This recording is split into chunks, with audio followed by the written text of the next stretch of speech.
Kita mulai. Sebelum kita mulai, kita berdoa menurut agama dan kepercayaan masing-masing. Berdoa dipersilahkan.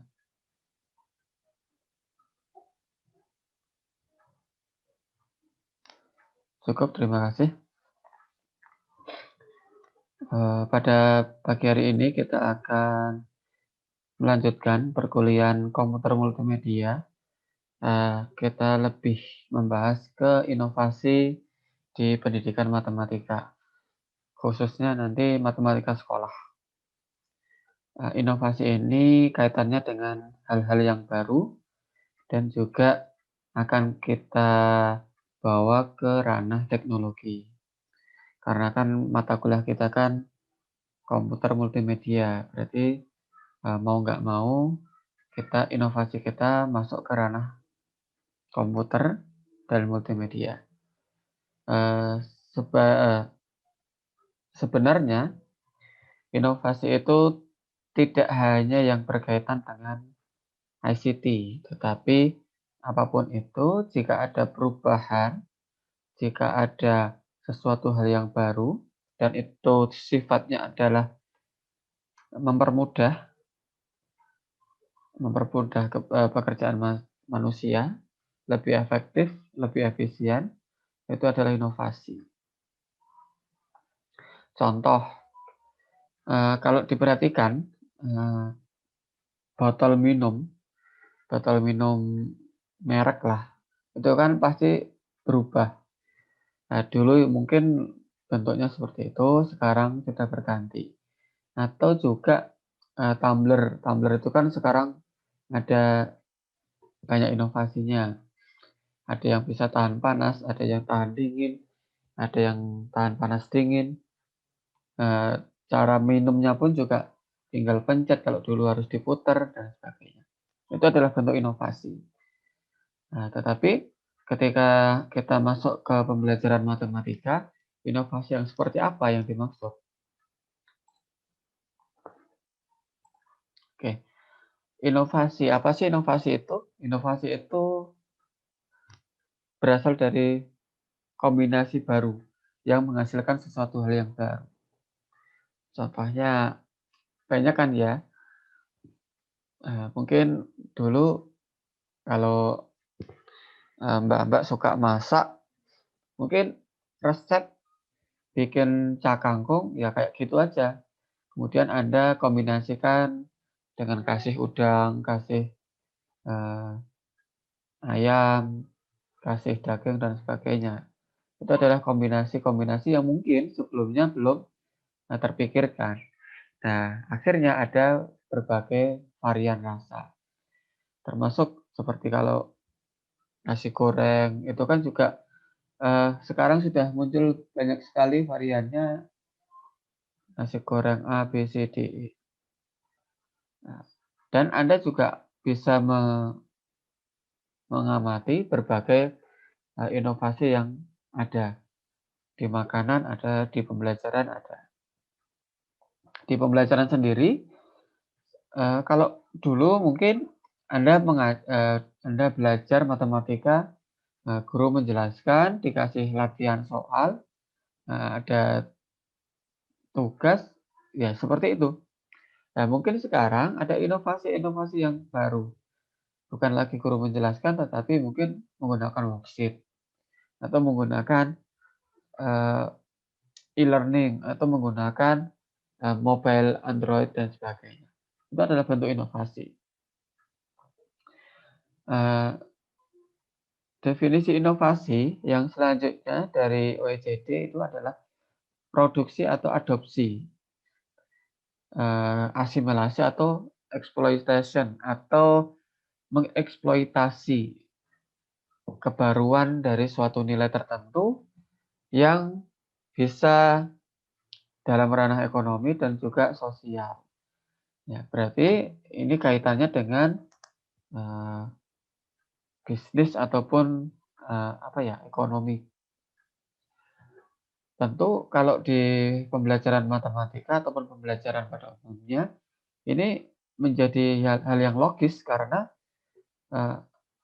produk-produk pembelajaran bisa itu berupa buku, e-book, ataupun worksheet, atau alat peraga, media pembelajaran, web learning management system, atau apapun itu yang itu adalah inovasi, itu bisa punya nilai jual, punya nilai ekonomi yang tinggi.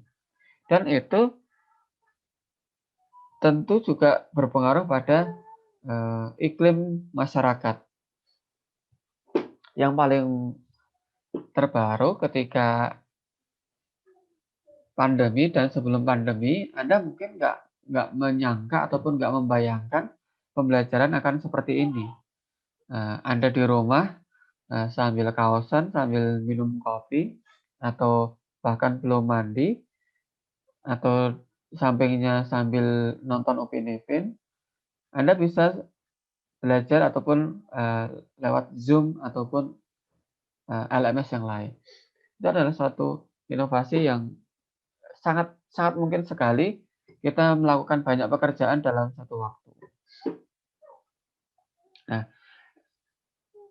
salah satu cirinya dia harus selalu berkembang dan punya metode yang baru dari suatu produksi tersebut.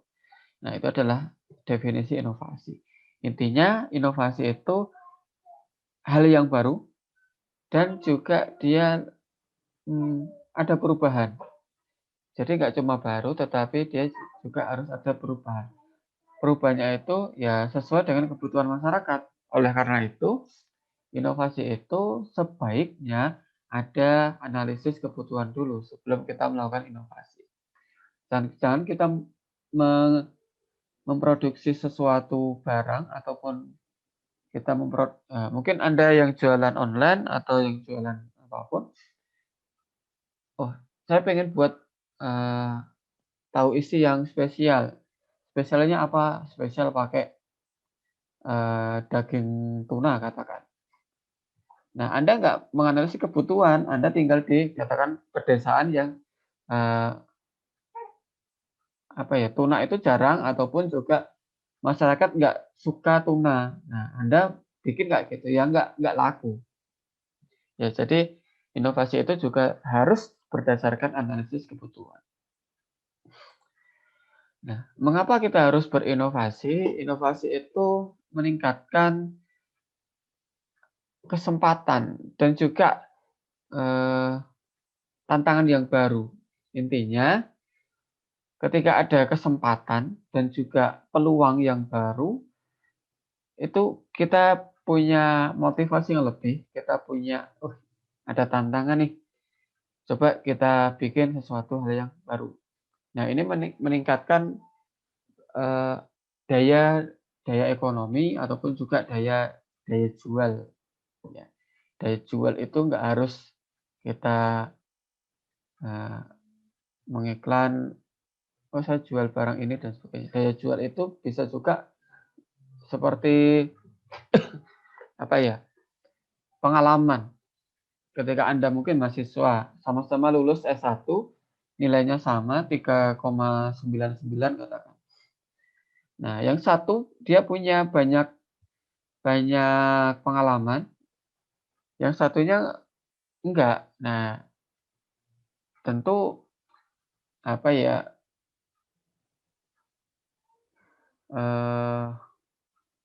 daya jualnya ataupun juga nilainya akan berbeda dengan yang lainnya. Gitu. Selanjutnya, coba ini adalah sesi diskusi. Sebelum kita masuk ke slide selanjutnya, coba deh Anda pikirkan, Anda amati inovasi dalam pembelajaran dalam 5 tahun terakhir ini yang berdampak pada perubahan cara belajar secara sosial dan juga ekonomi. Kemudian mengapa? Dan apakah inovasi tersebut akan digunakan di masa yang akan datang? Nah, coba dipikirkan dulu. Anda masuk kuliah 2000 berapa? 2018 atau 2000?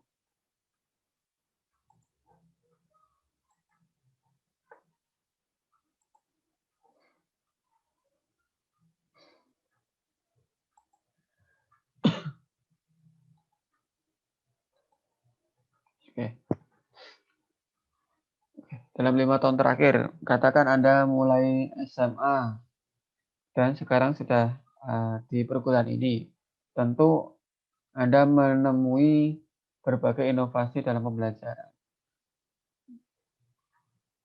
Apa itu? Kemudian mengapa yang Anda ambil contoh itu disebut dengan inovasi?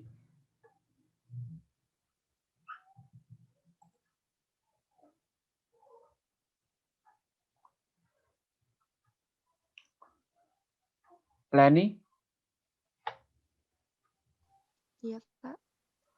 apa kira-kira? Dari SMA, inovasi mungkin dari segi kurikulum ya, Pak, kalau dari pembelajaran, dalam pembelajaran itu. Coba contoh yang lebih konkret gimana kurikulumnya? Soalnya waktu saya lulus SMA itu, saya terakhir pakai kurikulum yang KTSP itu. Dan sekarang itu udah pakai kurikulum 2013. Nah, waktu saya di SMA itu kan masih guru itu yang menjelaskan yang lebih aktif gitu, Pak. Nah, sekarang siswanya yang lebih aktif. Seharusnya. Seharusnya. Kenyataannya? Ya, Pak. Oke, terima kasih. Kemudian kira-kira inovasi tersebut digunakan masa depan nggak? Tadi katanya KTSP berubah ke K13. Dan sekarang sudah ganti Merdeka Belajar. Nah, kira-kira akan terus digunakan atau akan berubah?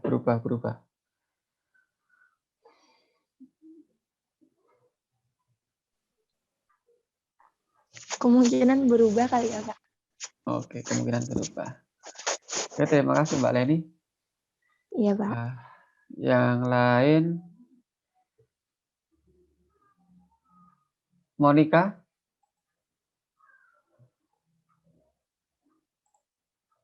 Iya, Pak.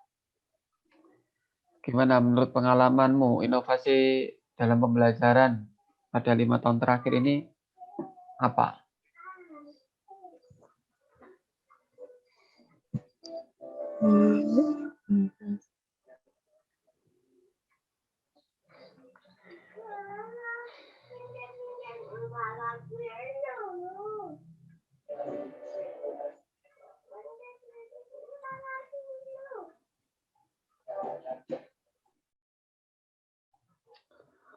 Gimana Mbak Monica?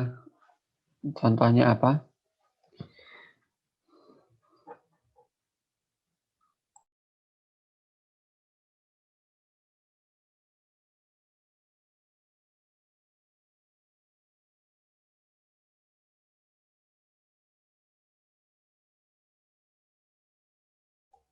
Oke, yang lainnya Mbak Septiani, Fajar.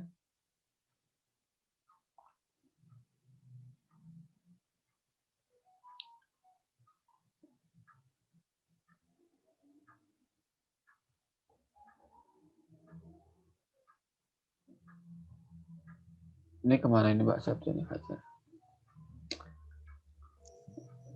Iya, Pak. Oke, gimana? Beri contoh inovasi dalam pembelajaran yang terbaru lah ya, 5 tahun terakhir.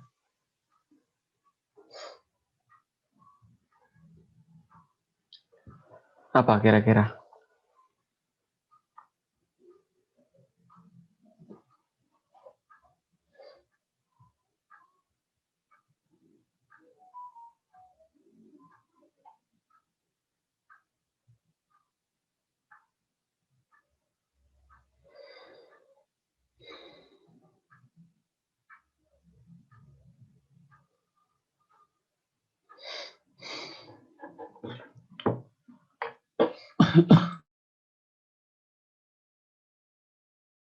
Halo, gimana?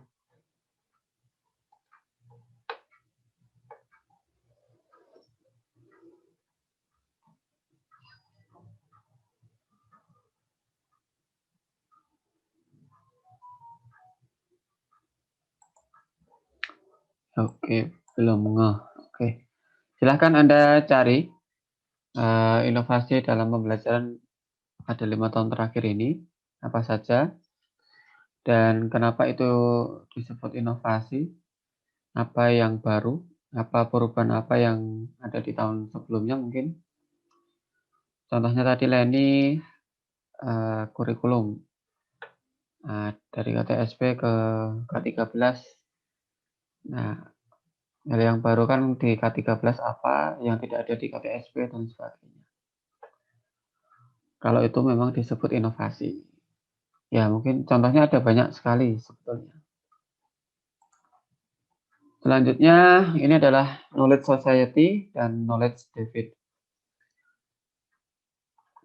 Nah, kita tahu bahwa ini adalah dunia kita, peta dunia, diklasterkan menurut pengetahuan dan inovasi. Itu ada datanya. Dan ini adalah dunia berdasarkan GDP. Ya. GDP itu berkaitan dengan pendapatan. Ini adalah ada klasternya. Nah, kita tahu bahwa pengetahuan dan inovasi itu adalah faktor kunci untuk pembangunan ekonomi dan sosial secara global. Nah, kalau Anda mengamati negara-negara maju, mereka akan sangat banyak sekali berinvest pada sektor-sektor pengetahuan dan juga inovasi. Apalagi bidang ICT. Nah, ICT itu adalah infrastruktur untuk pengetahuan dan inovasi. Jadi base-nya itu adalah ICT dan akan dikembangkan melalui pengetahuan dan juga inovasi itu. Sehingga jangan heran ketika di negara maju penguasaan IT dan juga pengetahuannya juga luar biasa. Nah, di negara lain sudah ada mobil listrik, sudah mulai diuji coba, bahkan ada mobil yang autopilot, bisa mengemudi sendiri. Nah, di negara berkembang baru ada di sana. Belum coba untuk bagaimana sih cara membuatnya atau kita coba buat juga. Padahal secara realnya Indonesia itu banyak ahli tentang mobil listrik. Di berbagai olimpiade, di perguruan tinggi, itu banyak sekali yang memenangkan mobil listrik ramah lingkungan. Tapi ya mandek sampai di situ. Enggak kemudian dieksplorasi oleh pemerintah, entah itu Kementerian Industri ataupun Pendidikan atau yang lain, itu kemudian katakan dikasih modal berapa, dikembangkan, kemudian ada prototipe dan sebagainya. Itu saya rasa seharusnya itu menjadi salah satu nilai plus kalau memang negara itu ingin berkembang. Namun di negara berkembang memang investasi dalam hal pendidikan TIK itu relatif sedikit. Ya, masih banyak investasi di infrastruktur biasanya kalau di negara berkembang. Ya, buat tol, buat pelabuhan, buat bandara, dan sebagainya. Nah, kalau seperti ini terus, maka kesenjangan negara berkembang dengan negara maju itu akan semakin lebar. Karena ya kebutuhan ke depan itu memang ICT itu luar biasa. Kita tahu bahwa dulu satu handphone, satu orang itu cukup. Atau bahkan satu rumah itu satu handphone itu cukup. Bisa buat gantian. Tetapi kalau sekarang bahkan satu orang itu bisa lebih dari satu handphone, satu nomor, dan sebagainya. Karena ya kebutuhannya semakin banyak. Ada yang handphone ini khusus jualan online, handphone ini khusus buat keluarga, handphone ini khusus buat pekerjaan, handphone ini khusus buat dan sebagainya. Itu baru handphone, belum lagi laptop ataupun juga yang lain. Nah, di sini adalah Global Infrastructure for Information, Knowledge, and Innovation. Jadi, ICT itu adalah infrastruktur untuk informasi, pengetahuan, dan inovasi. Terdiri dari 3 hal, yaitu informasi, pengetahuan, dan inovasi. Nah, ini bersiklus ini, saling terkait. Informasi berhubungan dengan learning, education, capacity building. Dia akan membentuk suatu pengetahuan. Ketika punya pengetahuan, dia akan melakukan penelitian dan juga mengembangkan. Jadi dari belajar, dari mengenyam pendidikan yang lebih tinggi, tentu kemampuannya dan juga pengetahuannya itu juga lebih bagus, sehingga dia mampu melakukan penelitian. Penelitian itu kalau di sini lebih ke R&D-nya, Research and Development. Ketika sudah muncul R&D, maka muncullah suatu inovasi, karena yang namanya Research and Development itu harus berkaitan dengan inovasi. Yang baru apa? Yang membedakan produk ini dengan produk yang lainnya apa? Kemudian yang lainnya adalah dari inovasi ini, nah ini bisa dijalankan oleh banyak orang enggak? Bisa didiseminasikan enggak?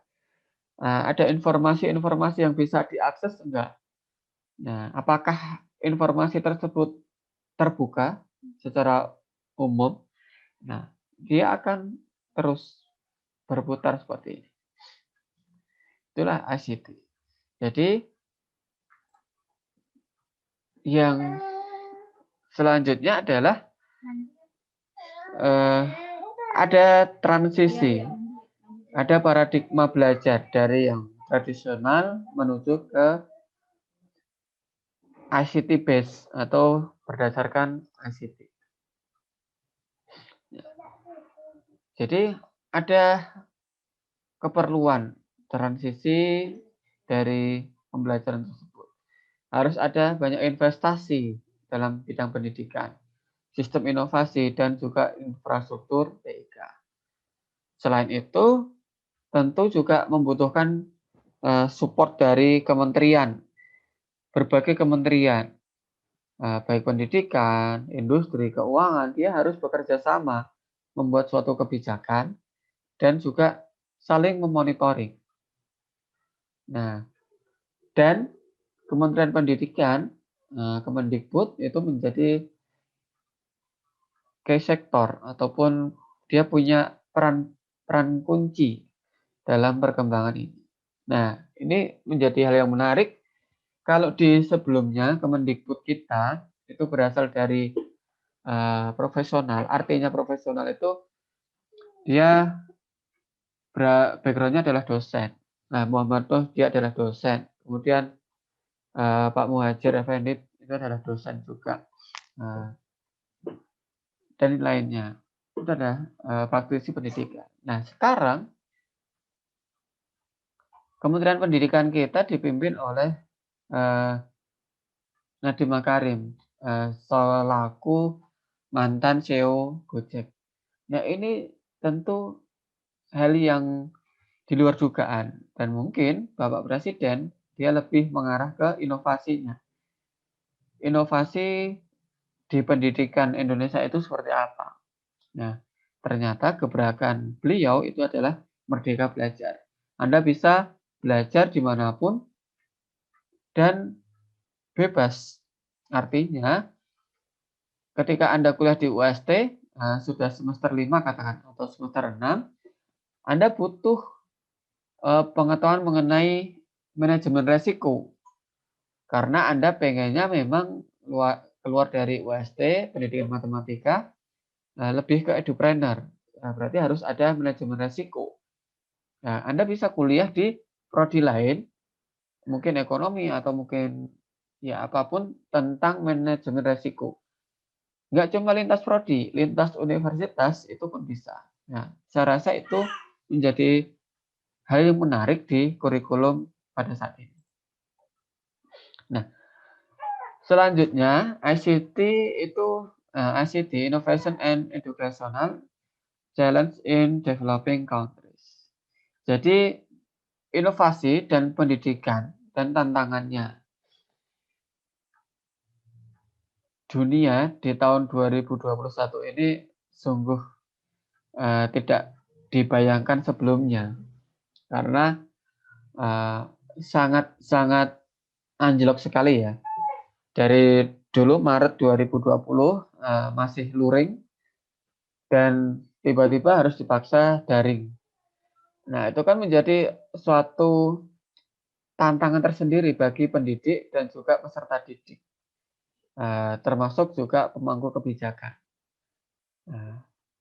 Beberapa tantangan ini bisa diatasi ketika ada TIK secara tepat dan inovatif. Nah, tapi IT itu juga menjadi salah satu penyebab. Karena apa? Mungkin bagi guru ataupun pendidik yang sudah berumur itu untuk belajar ICT itu menjadi permasalahan yang luar biasa berat.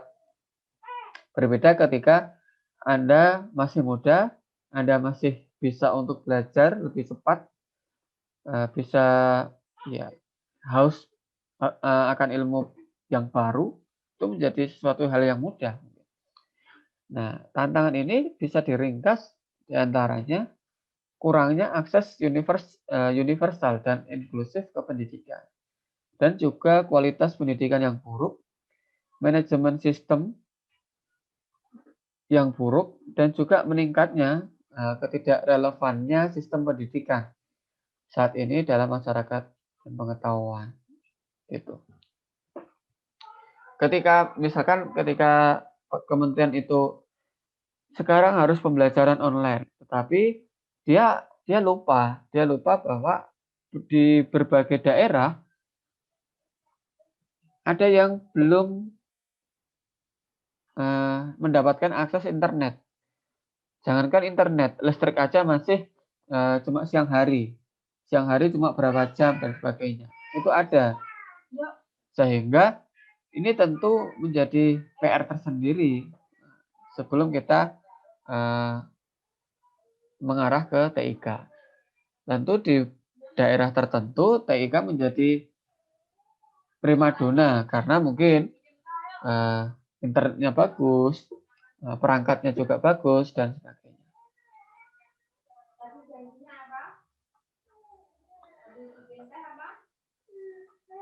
Nah, ini adalah layer dari inovasi berbasis ICT di pendidikan.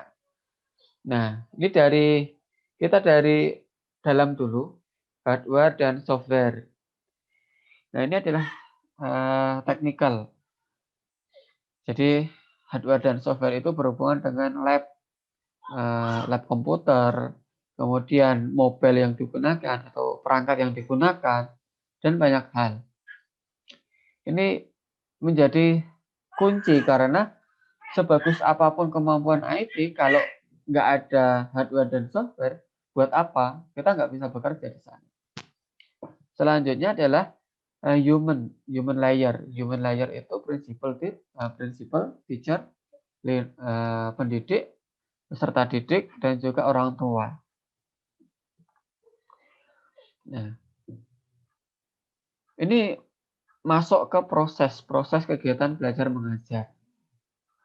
Oke ya, proses kegiatan belajar mengajar. Ada guru, ada siswa, ada orang tua. Nah, ini adalah tripusat pendidikannya di sana.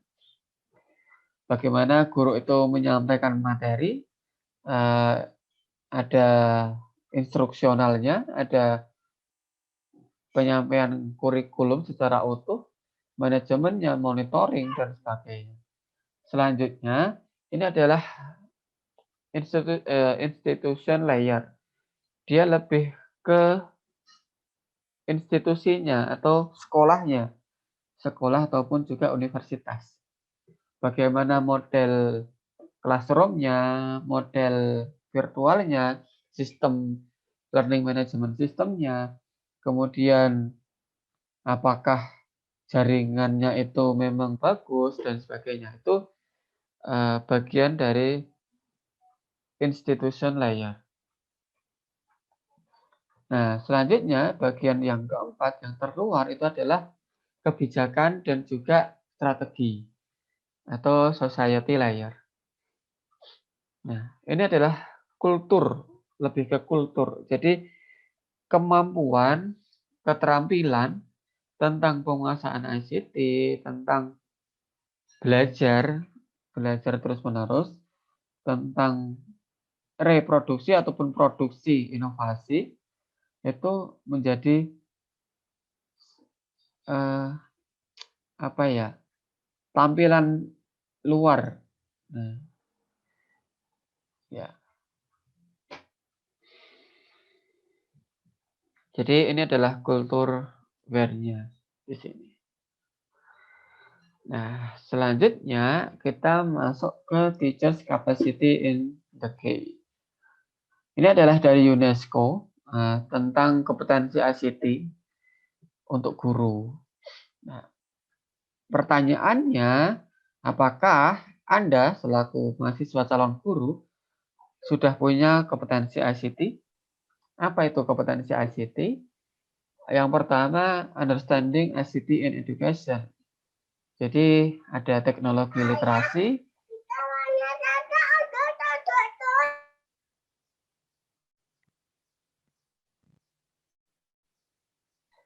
Jadi understanding ICT in education, di sana ada literasi teknologinya, ada pengetahuan yang mendalam, dan juga meng-create suatu pengetahuan. Jadi lebih ke inovasi. Nah, kemudian ada kurikulum dan asesmen. Ada pedagogi. Nah, pedagogi ini tentu berbeda ya ketika di classroom dengan online classroom. Nah, tentu beda. Kemudian ICT itu adalah tools-nya, infrastrukturnya, dan yang selanjutnya adalah organization and administration. Itu lebih ke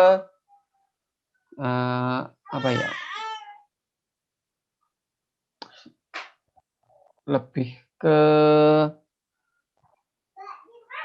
kolaborasi dan juga organisasi pembelajaran dan sebagainya. Kemudian yang selanjutnya adalah teachers professional learning, digital literasi, manajemen dan panduannya, dan juga model, teacher sebagai model pembelajaran. Nah, pertanyaannya, apakah Anda sudah punya kompetensi ICT? Kalau punya, sejauh mana ataupun apa yang sudah dipunyai? Nah, apakah Anda sudah paham mengenai ICT di pendidikan atau baru sekedar tahu? Kemudian kurikulum dan asesmennya seperti apa? Pedagogi, pernahkah Anda mengajar secara online? Nah, mungkin seperti ini. Hambatannya apa? Kemudian kira-kira seperti apa? Dan sebagainya. Oke.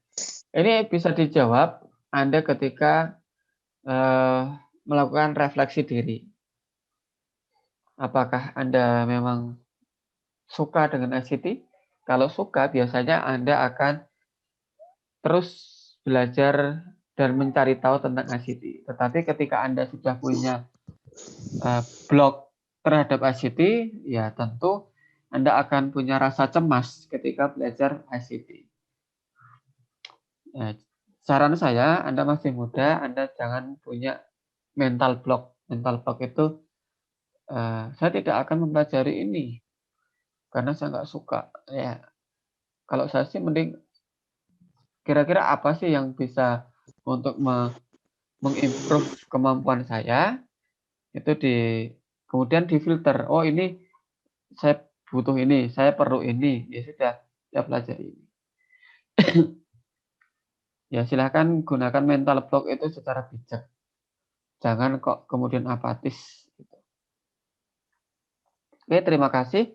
Ini adalah pemaparan yang singkat dan ringkas dari saya. Silahkan kalau ada yang mau bertanya.